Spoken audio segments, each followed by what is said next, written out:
as y'all can see, I'm having fun on Void Titan because we got another build for Void.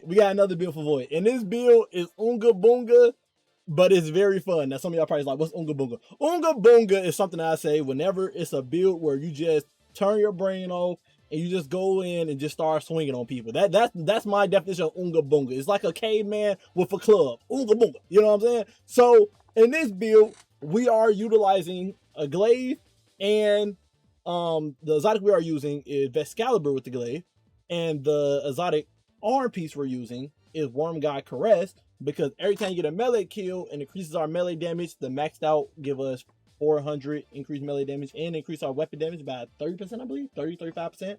But we mainly here for just the weapon damage. But Worm God Caress also works with glaives. So, because glaives are considered melees when you swing it. It's not considered weapon damage anymore, it's considered melee damage. So if I swing and kill this Vex, we got a stack of Burning Fist. And then as you see, I keep getting kills. 298, 430, 5, 695. But then, wait, there's more. Because of the Titan aspect, when we got a Void Overshield on, it increases the damage. So now we got 1,309 with every swing we do.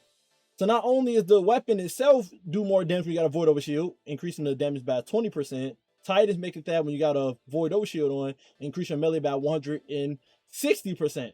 So that's what we're doing here with that. Every swing will be doing 1309, and if you do a full heavy attack, it'll do more than that. So that just gives y'all an example of how much dumb damage we are doing with this build. The stats you want to go for, and that wasn't me with Orb Power on me, because that would have been maxed out melee stat. We would have been doing some more. But the stats you want to go for is 200 melee. Obviously we went for 160 because we got melee fonts on, because obviously if I put on heavy-handed, we won't make an overpower when I get this kill. Okay, so you want to make sure you put on fonts. Okay, so I got on 2 melee fonts to give you 200 melee stat. So aim for 160 melee stat, and then try to aim for as much super stat. Okay, so melee and super, 160 melee, and try to get like 160 super. I don't have the right armor with Swordmaster on for that, so I couldn't accomplish that. But that would be what you want for this build: 160 melee, 160 super stat, and then you put on font mods in your armor so they both go to 200. And then you can pour the rest into weapon stat or grenade stat. I recommend grenade stat so you can spam your grenades non-stop in this build, and I'll tell you why we keep going. But yeah, 160 melee, 160 super. The armor set we're going for is Swordmaster. This is the perfect armor set you'll use in this build. Nothing else you want to use. This makes that the 2-piece. Damaging a target with sword, glaives, or any melee attack exalts them. Exalts make that enemies do, what is it, 10% less damage? Something like that. Something, I'll throw it on the screen. It's not a lot, but hey, we'll take it, right? But we mainly here for the 4-piece. The 4-piece make it that blocking attacks with a sword or glaive grant a short period of damage resistance against targets when you next drop your guard. This gives you 50% damage resist. I repeat, 50% damage resist. Okay? Just from you blocking for a second and then dropping your guard. Okay? And just show you guys, I make these Vex shoot at me, and now drop it. Time for resist. And the thing you want to know about glaives too, you want to hold the guard button and swing all the time, because it makes you swing faster. Okay, so always be blocking and then swing, blocking and swing, blocking and swing. That you should always have the block button held down non-stop while you swing it. Not only that, when survivability, we'll be having a Void Overshield on, and Void Overshield give you 70% damage resistance and some extra health as well.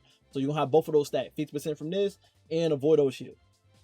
Like I said, we're using Vescalibur. Vescalibur exotic perk is that blocking damage to shield gradually bestows Void Overshield to yourself and nearby allies. So just blocking with this gives you a Void Overshield. Okay, that's the main thing. And then while you have Void Overshield on, this does 20% more damage with the swinging and the shooting. I believe it's probably just swinging, but it does 20% more damage. It doesn't matter what perk you decide to put for Vescalibur. I went with the reinforced. What is it? Replenishing shield, where I block and I get ammo refunded to the weapon. But you can choose whatever you want when it comes to that. Okay. Also too, Damage you target for a melee final blow will refresh your overshield as well. So as you kill enemies, the void overshield will keep getting refreshed. So as long as you got a little bit of blue bar on you, don't worry, you will be getting a void overshield refreshed back to full again. And then I just got on some chronic roulette. I did with barrier champions. And then I had this on because I was doing the GM earlier with this build. There was no unstoppable champions in there, so I don't have to worry about that. So I use this to handle barrier champions as well. But if all around build, you would throw on something like Hesitant Vengeance for unstoppable champions to be dealt with. Artifact. This artifact is very broken for glaives, okay? So first we got passive aggressive guard. Receive less damage from combatants that are close to you while you are wielding a glaive. So while you within the usual, you know, within like 15 meters of enemies, three, okay? While you within like 3 meters of within 15 meters of 3 enemies, you'll get 50% damage resistance. You heard me right. Another 50%. So Sword Master give you 50%. This give you 50%, which always gonna be proc. You're literally getting up close people and swinging on them. And you have a Void Overshield with 70% extra health. You literally don't die in this build. And then of course we'll have Devour in this build, but we'll get to that. Then we got Supernova on. Picking up a Void Breach causes your next source of Void damage to create a large weakening post. Okay? So you'll be able to shoot with Vexcalibur to trigger a weakening post on like a boss or something, so you do 15% more damage to them. We got on Protective Breach. Picking up a Void Breach gives you a Void Overshield or refresh the Overshield you already got on. We're going to be making Void Breaches non-stop in this build, and we'll get to that in a minute. We have on Suppressing Glade. Damage your combatants with your glade suppresses them, preventing them from using abilities for a short time. Suppression in this game is considered blinding as well. And when you use it on like a Bane, it stops them from using their powers. So if I punch on this robot, you'll see the purple pinkish thing on him. That's telling me that he's suppressed, and that means he's blind. He won't fight back. And if I shoot this robot, the same thing happens. So as you're fighting with this build, punching and shooting enemies, they will literally be blind non-stop and never fight you. So not only do you have crazy damage resistance in this build that makes it that you can't die, the enemy's gonna be blind non-stop, so they won't fight you. We got Shattering Orbs on. Whenever you break a combatant shield, you get an Orb of Power. If it matches their shield type, but don't worry, okay? You don't need to do that. What's broken about Shattering Orb is every finisher move you kill on an enemy gives you Orb Power. It can be a red name, yellow name, it doesn't matter. You will literally get an Orb Power from any finisher move you do on an enemy. So if I do a finish move in this Vex right here, Orb Power. Y'all see I got armor charges on me. So literally a finisher move, give you Orb Power 24/7. We have on Volatile Flow. We pick up Orb Power. We get Volatile rounds, as y'all just seen I had. And then we have on Unto the Breach. Defeating a Void debuffs target creates a Void Breach while you have a Void or Prismatic subclass on. As y'all just seen, our glaive always suppress people. So every time I kill somebody, we'll get a Void Breach. Okay? So, and of course we got an eternal cooldown with Void Breaches. Don't forget that, okay? But yeah, just from punching and killing or shooting, I guess I can say, an enemy will make a Void Breach for us. Subclass, we're rocking a bubble.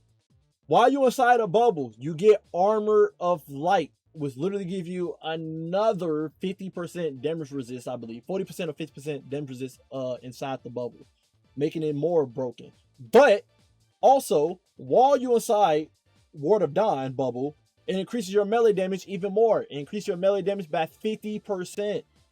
So you'll be doing even more damage to enemies while you're fighting them inside a bubble. While enemies are inside the bubble as well, they are weakened 24/7, meaning you do 15% more damage to them while you swing with the glaive.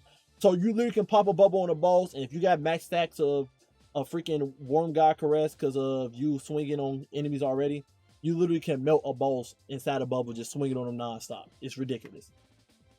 Rally Barricade, straight left, shield throw, Suppressor Grenade. While you have a overshield on, a Void Overshield on, final blows grant grenade and melee energy. 10% energy back. It's like 9%, but 10% energy back every time you kill an enemy.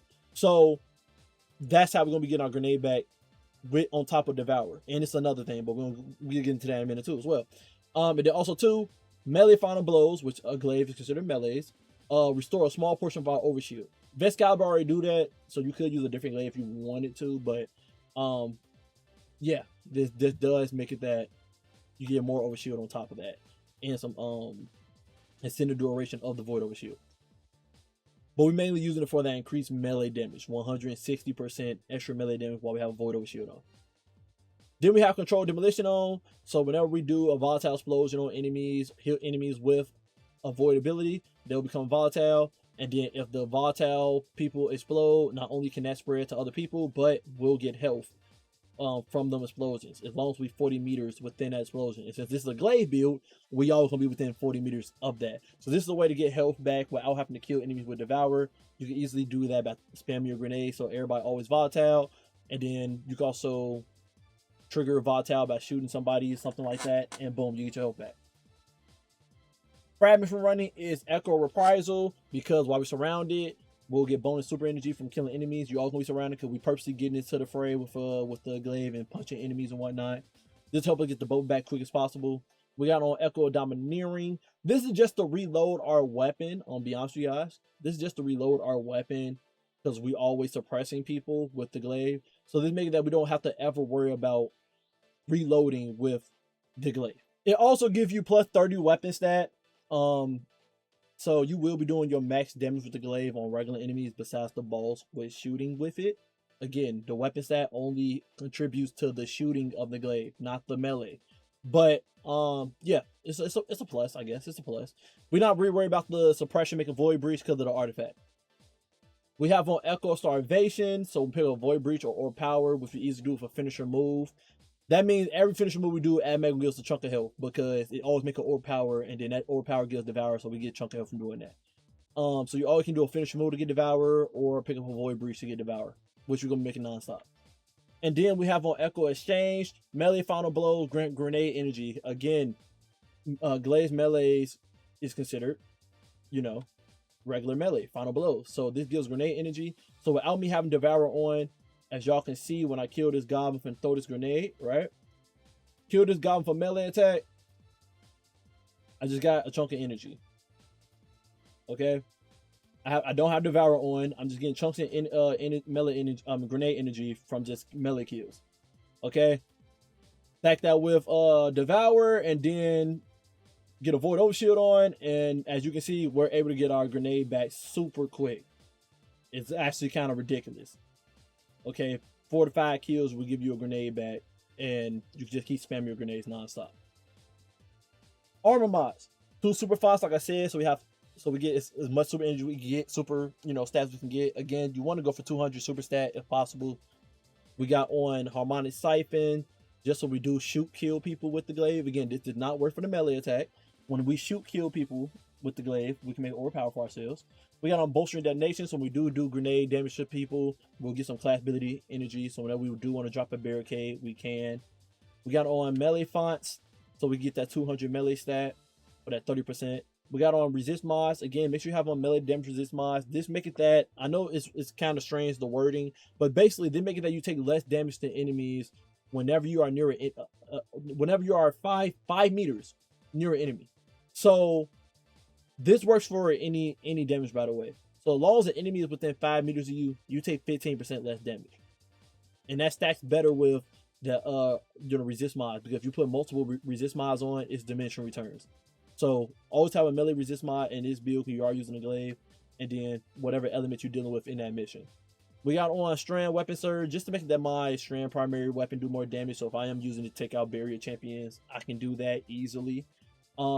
Stacks on stacks, so when I pick up Orb Power, I get 2 armor charges instead of 1, because I want to have armor charges on me non-stop for the super fonts and melee fonts in the Strand Surge. Then I got better already on, because even though I am getting all these kills with Devour and Void Overshield and stuff, I want to be able to pick up Orb Power so my health regen immediately. Then we have on Reaper, so if I do put my class ability and then kill an enemy with the weapon by shooting it, I can make Orb Power for myself. Time Dilation to make it that the armor charges stay on even longer. And then I got special finisher on, so if I ever need a special finish somebody to get some special ammo, because glaives do no damage, no good melee damage if you have no ammo into it. You have to have ammo for the glaive for it to do any damage for real to enemies. So make sure you always have at least 1 bullet inside your Vescalibur when you swinging and swinging with it and whatnot. that's the full build, guys. I love this build. I did the gem fit, pretty fun, pretty crazy. This is probably my last void build, but all the void builds been nuts. I've been loving it. Hope you guys enjoyed this video. Love you guys. Appreciate you guys always. And until next time, stay up.